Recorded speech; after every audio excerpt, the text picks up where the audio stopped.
ಕರ್ನಾಟಕ ಕಂಡಂತಹ ಧೀಮಂತ ದಿಗ್ಗಜ ರಾಜಕಾರಣಿ ಎಸ್.ಎಂ. ಕೃಷ್ಣವನ್ನ ರಾಜ್ಯ ಕಳೆದುಕೊಂಡಿದೆ. ಕಳೆದ ಕೆಲವು ದಿವಸಗಳಿಂದಲೂ ಕೂಡ ಅವರಿಗೆ ಬೇರೆ ಬೇರೆ ಅನಾರೋಗ್ಯ ಕೂಡ ಕಂಡು ಬಂದಿತ್ತು. ಹೀಗಾಗಿ ಮಣಿಪಾಲ್ ಆಸ್ಪತ್ರೆಯಲ್ಲಿ ಚಿಕಿತ್ಸೆಯನ್ನು ಕೂಡ ಪಡೆದುಕೊಂಡಿದ್ದರು. ಅವರಿಗೆ ಚಿಕಿತ್ಸೆಯನ್ನು ನೀಡಿದಂತಹ ಡಾಕ್ಟರ್ ಸತ್ಯನಾರಾಯಣ ಮೈಸೂರು ನಮ್ಮ ಜೊತೆಗಿದ್ದಾರೆ.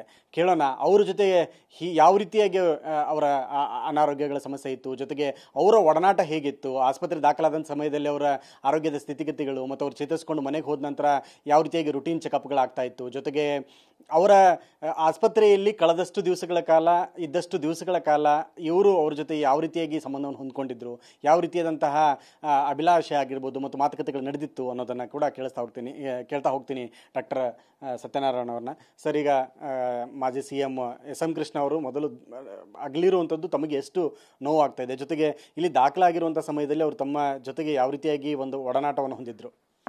ಮಣಿಪಾಲ್ ಆಸ್ಪತ್ರೆ ವತಿಯಿಂದ ವೈಯಕ್ತಿಕವಾಗಿ ನನ್ನ ಕಡೆಯಿಂದ ನಮ್ಮ ICU doctors, doctor Sunil Karanth, doctor Mahesh Padyana, doctor Raghavendra ಎಲ್ಲರೂ, ಇಡೀ ನಮ್ಮ ಸ್ಟೇಟ್ ರಾಜ್ಯವೇ ದುಃಖದಲ್ಲಿದೆ. ಆದರೆ ಇನ್ನೊಂದು ರೀತಿಯಲ್ಲಿ ನೋಡೋದು ಅಂದರೆ, ಇಂಥ ಒಂದು ಸ್ಟೇಟ್ಸ್ಮನ್ ಅಂತ ಕರಿತೀವಿ, ಪೊಲಿಟಿಷಿಯನ್ಗಿಂತ ಸ್ವಲ್ಪ ಬೇರೆ ಅರ್ಥ ಕೊಡುತ್ತೆ.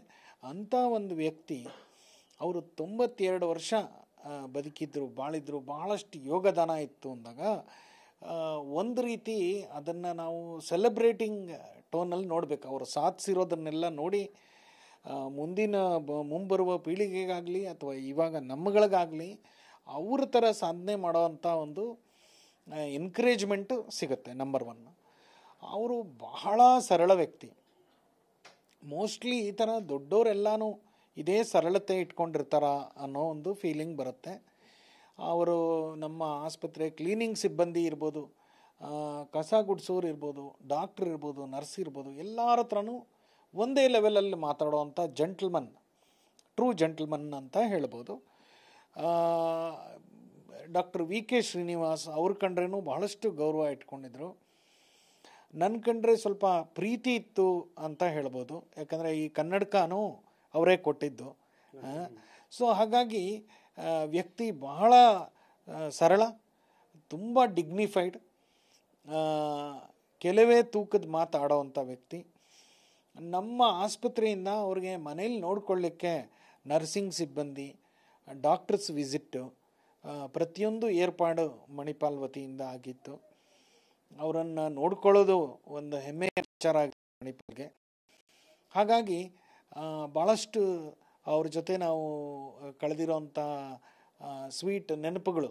ಅಂದರೆ ಪೇಷಂಟ್ ಅಂದರೆ ಈಗಿನ ಕಾಲದಲ್ಲಿ ಏನಾಗುತ್ತೆ, ಅವರು ಗೂಗಲ್ ನೋಡಿರ್ತಾರೆ, ChatGPT ನೋಡಿರ್ತಾರೆ. ಎಸ್.ಎಂ. ಕೃಷ್ಣ ಅವರು ಬೇರೆ ಲೆವೆಲ್. ಅವ್ರಿಗೆ ಇಂಪ್ಲಿಸಿಟ್ ಫೇತ್ ಅಂತ ಕರಿತೀವಿ, ಅಂದರೆ ಕಣ್ಣು ಮುಚ್ಚಿ ನಂಬಿಡೋದು. ಡಾಕ್ಟ್ರು ಏನು ಡಿಸೈಡ್ ಮಾಡ್ತಾರೋ ಅದು ನನ್ನ ಹಿತದೃಷ್ಟಿಯಿಂದ ಮಾಡ್ತಾರೆ ಅಂತ. ಅವರ ಫ್ಯಾಮಿಲಿ ಕೂಡ ಅಷ್ಟೇ, ಎಲ್ಲ ಡಾಕ್ಟರ್ಸ್ ಕಂಡ್ರೂ ಗೌರವ.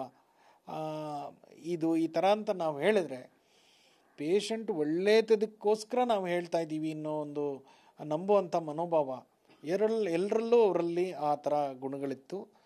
ಸೊ ಇದು ಅವರು ಹೋಗಿರೋದು ದುಃಖ. ಬಟ್ ಆದರೆ ನಾವು ಮುಂದೆ ಅವರ ಸವಿ ನೆನಪುಗಳನ್ನ ನಾವು ಮೆಲುಕು ಹಾಕ್ಕೊಂಡು ಅದೇ ಥರ ಕಾರ್ಯವೈಖರಿ ಮಾಡೋದಕ್ಕೆ ನಮ್ಗಳಿಂದ ಎಷ್ಟು ರೀತಿಯಲ್ಲಿ ಸಾಧ್ಯವಾಗುತ್ತೋ ಅಷ್ಟು ರೀತಿಯಲ್ಲಿ ಮಾಡೋದು ಒಳ್ಳೆಯದು. ಓಕೆ, ಈಗ ತಮಗೇನೋ ಕನ್ನಡಕ ಕೊಟ್ಟು ಹೋದ್ರು ಅಂತ ಹೇಳಿದ್ರು, ಏನಾದರೂ ಸ್ಪೆಷಲ್ ಇತ್ತಾ ಸರ್? ಬೇರೆ ಎಲ್ಲಾದರೂ ಸ್ಟೇಟಿಗೆ ಕಂಟ್ರಿಗೆ ಹೋದಾಗ ತೊಗೊಂಬಂದಿದ್ರು ಅಥವಾ ನಿಮಗೋಸ್ಕರ ಪರ್ಟಿಕ್ಯುಲರಾಗಿ ಏನಾದರೂ ತಂದು ಕೊಟ್ರಾ? ಇಲ್ಲ, ನಾನು ಒಂದು ಸತಿ ಅವರನ್ನು ಕೀಟ್ಲೆ ಮಾಡೋಕ್ಕೆ, ರೇಗ್ಸೋಕ್ಕೆ, ನಿಮ್ಮ ಕನ್ನಡಕ ತುಂಬ ಚೆನ್ನಾಗಿದೆ, ನಿಮಗೆ ಸೂಟ್ ಆಗುತ್ತೆ ಅಂತ ಹೇಳಿಬಿಟ್ಟು ನಾನು ರೌಂಡ್ಸ್ ಮುಗಿಸ್ಕೊಂಡು ಹೋದೆ. ಅದಾಗಿ ಒಂದು 10 ದಿನ ಆಗೋಷ್ಟೊತ್ತಿಗೆ ಅವರು ಇಂಟರ್ನೆಟ್ಟಲ್ಲಿ ನನ್ನ ಮುಖಾನ ಡೌನ್ಲೋಡ್ ಮಾಡಿ ಅದಕ್ಕೆ ಆಗುವಂಥ ಸೇಮ್ ಟೈಪ್ ಆಫ್ ಸ್ಪೆಕ್ಸ್ ಅದನ್ನು ತಂದು ಅವರು ಡಿಸ್ಚಾರ್ಜ್ ಆಗೋ ಟೈಮ್ನಲ್ಲಿ ನನಗೆ ಗಿಫ್ಟ್ ಮಾಡಿದ್ರು. ನಾನು ಬೇಡ ಅಂದೆ. ಆವಾಗ ಹೇಳಿದ್ರು, 92 ವರ್ಷದ ವಯಸ್ಸಿನವರು ಕೊಟ್ಟಾಗ ಬೇಡ ಅಂತ ಹೇಳೋಕ್ಕಾಗತ್ತಾ, ತಗೊಳ್ಳಿ ಅಂತ. ಆ ರೀತಿ ಒಂದು ಅವ್ರದ್ದು ಪ್ರೀತಿ ಅವ್ರು ತೋರಿಸೋ ರೀತಿಯೇ ಬೇರೆ ಇತ್ತು. Sir, SM. ಕೃಷ್ಣ ಅಂದ ತಕ್ಷಣ ಈ ರಾಜ್ಯ ಕಂಡಂತಹ ಅತ್ಯಂತ ಸ್ಟೈಲಿಶ್ ಆದಂತಹ CM ಆಗಿದ್ರು ಅವರು. ಅವರ ಬಟ್ಟೆ, ಅವ್ರ ಉಡುಗೆ, ಅವ್ರ ತೊಡುಗೆ, ನಿಲ್ಲೋದು, ಡಿಸಿಪ್ಲಿನ್, ಹೆವಿ ಡಿಸಿಪ್ಲಿನ್, ತುಂಬ ಡಿಸಿಪ್ಲಿನ್.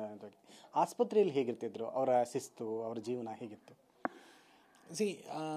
60ರ ದಶಕದಲ್ಲಿ ಅವರು ಫಾರಿನ್ ಯೂನಿವರ್ಸಿಟಿಲಿ ಹೋಗಿ ಓದ್ಬಿಟ್ಟು ಬಂದಂಥ ವ್ಯಕ್ತಿ. ಅಲ್ಲಿಂದನೇ ಅವ್ರಿಗೆ ಆ ಥರ ಒಂದು ಡ್ರೆಸ್ಸಿಂಗ್ ಸೆನ್ಸ್ ಇತ್ತು ಅಂತ ನನಗನ್ಸುತ್ತೆ. ಸ್ಟೈಲಿಶ್ ಅನ್ನೋದಕ್ಕಿಂತ ಡಿಗ್ನಿಫೈಡ್, ತುಂಬ ಡಿಗ್ನಿಫೈಡ್ ಆಗಿ ಬರೀ ಬಟ್ಟೆ ಬರೆ ಹಾಕ್ಕೊಂಡ್ರೆ ಆಗಲ್ಲ. ಮಾತು ತುಂಬ ತೂಕದ ಮಾತು, ತುಂಬ ಡಿಗ್ನಿಫೈಡ್ ಆಗಿ ಮಾತಾಡೋರು. ಅವ್ರಿಗೆ ಇಷ್ಟವಾಗಿಲ್ಲದೆ ಇರೋದು ಯಾರು ಹೇಳಿದ್ರೆ ಅವರು ಅದನ್ನು ಗಲಾಟೆಗೆ ಹೋಗ್ತಾ ಇರಲಿಲ್ಲ, ಸುಮ್ಮನೆ ಆ ಕಡೆ ತಿರುಗಿಬಿಡೋರು ಅಷ್ಟೇ ಹೊರತು. ಆ ಥರ ವ್ಯಕ್ತಿ. He was very dignified and ಅವ್ರ ಡಿಗ್ನಿಟಿನೇ ಒಂದು ಸ್ಟೈಲಾಗಿ ಎಲ್ರಿಗೂ ಕಾಣಿಸೋದು. ವೆರಿ ಕಲ್ಚರ್ಡ್ ಮ್ಯಾನ್ ಅಂತ ಹೇಳ್ಬೋದು.